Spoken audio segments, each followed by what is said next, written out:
სტრატეგიული მნიშვნელობის ობიექტის ჯგუფურად ხელში ჩაგდების მცდელობისა და ჯგუფურ ძალადობაში მონაწილეობის ბრალდება 4 ოქტომბრის აქციის 17 მონაწილეს ოფიციალურად წარუდგინეს. მათ შორისაა ექიმი გიორგი ჩახუნაშვილიც, რომელიც შინაგან საქმეთა სამინისტროს თანამშრომლებმა პრეზიდენტის სასახლეში შეჭრის მცდელობისთვის დააკავეს. უწყებამ ბრალდება კადრებით გაამყარა, თუმცა ჩახუნაშვილი არც ბრალს და არც როგორც თავად თქვა სახელმწიფოს გადატრიალებას არ ეთანხმება.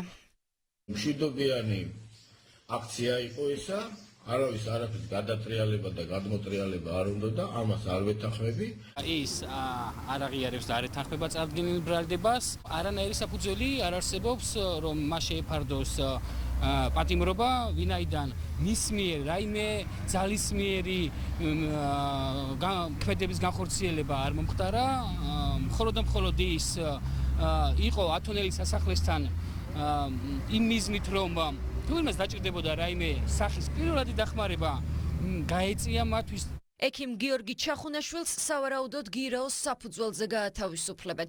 ამ შუამდგომლობით პროკურატურამ სასამართლოს უკვე მიმართა. სხვა დაკავებულების შემთხვევაში კი ბრალდების მხარე პატიმრობას ითხოვს. მათ შორის არიან ნაციონალური მოძრაობის აქტიური მხარდამჭერი და უკრაინიდან ჩამოსული ავთანდილ სურმანიძე, რომელიც პრეზიდენტის სასახლის ღობის შენგრევის შემდეგ სამართალდამცველების მისამართით სავარაუდოდ ქვებს ისროდა. დაკავებულია კოალიცია ცვლილებებისთვის წევრი ირაკლი ჩხვიკირია და DJ იად არახველიძე, რომელიც ამ კადრებში სპეცდანიშნულების რაზმს უპირისპირდება და სავარაუდოდ ქვას ესვრის. წარმოუდგენელი არის აღნიშნული ბრალი, დუმილის უფლებას ვიყენებთ, მით უფრო საინტერესო არის რაზე ამყარებს თავის პოზიციას ბრალდების მხარე და სანახავია საქმის მასალები, ამის გარეშე შეუძლებელი რაიმე საუბარი სამწუხაროდ. შეგვიძლია წარადგინა ბრალდება, ორი ბრალდებით მიდის, ეს არის 222 და 225 მუხლების მეორე ნაწილები, ჯგუფურ ძალადობაში მონაწილეობა და სტრატეგიული ობიექტის ხელში ჩაგდების მცდელობა. ამჟამად თვითონ იყენებს დუმილის უფლებას. სპეცდანიშნულების რაზმმა დააკავა 21 წლის ამირან დოლიშვილიც. მისი ადვოკატი ამბობს, რომ დოლიშვილი პრეზიდენტის სასახლის ტერიტორიაზე ყოფნას უარყოფს, თუმცა სამართალდამცველების მიერ გაშიფრულ მასალაში ჩანს, რომ ის ეზოშია და რკინის კონსტრუქციით გადაადგილდება. ჩემი დაცქვაში მყოფი ბრალს არ აღიარებს, მას ბრალი წარუდგინეს სისხლის სამართლის კოდექსის 2 მუხლით, არც ერთ მუხლში იგი თავს დამნაშავედ არ ცნობს. ეს არის ჯგუფურ ძალადობაში მონაწილეობა და სტრატეგიულად მნიშვნელოვანი ობიექტის ხელში ჩაგდების მცდელობა. ვიდრე ბოლო საათებში დაკავებულებს ბრალს აცნობდნენ, 8-9 ოქტომბერს დაკავებულები მოსამართლის გადაწყვეტილებას ისმენდნენ. მოსამართლემ კი აღკვეთის ღონისძიების სახით ყველას პატიმრობა შეუფარდა. 7 ბრალდებულს შორისაა ბათუმელი აქტივისტი ზურაბ ჭავჭანიძე, რომლის ადვოკატიც ამტკიცებს, რომ ძალადობრივ აქციაზე მისი როლი მხოლოდ დროშის ტარება იყო.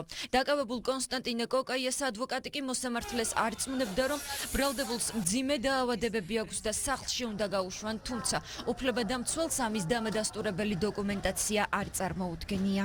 2019 წლიდან მოყოლებული აქვს გულის სერიოზული პრობლემები და მუდმივად საჭიროებს გარკვეულწილად მეთვალყურეობას. პროკურატურას მივაწოდებთ შესაბამის დოკუმენტაციას, როდესაც იქნება მტკიცებულებათა გაცვლა. ჩვენ არ ვართ ვალდებულები, რომ პროკურატურის იმაზე რა ქვია, ბოდიშით და ხისტურებზე ვიაროთ. ბრალდების მხარეს არ წარმოდგენია არანაირი სახის დოკუმენტაცია და მოვუწოდებთ დაცვის მხარეს, თუ ნამდვილად აქვს ასეთი მძიმე მდგომარეობის დამადასტურებელი დოკუმენტაცია, წარმოადგინონ დროულად, რათა შესაბამისად განხილული იქნეს აღკვეთის ღონისძიების შერჩევის და შეფარდების მიზანშეწონილობის საკითხები.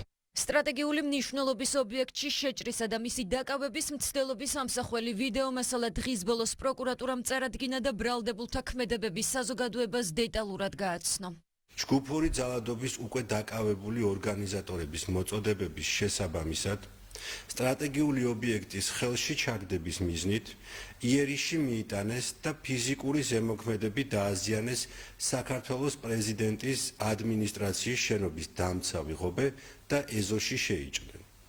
შენობის ხელში ჩაგდებისა და ეზოში მობილიზებული სამართალდამცავებისათვის წინააღმდეგობის დაძლევის მიზნით ბრალდებულები მათ მიმართ გამოხატავდნენ აგრესიას, ისროდნენ რკინის კონსტრუქციებსა და სხვადასხვა ნივთებს. რითაც აყენებდნენ მათ სიტყვიერ და ფიზიკურ შეურაცხყოფას და საფრთხეს უქმნიდნენ სამართალდამცავების სიცოცხლესა და ჯანმრთელობას.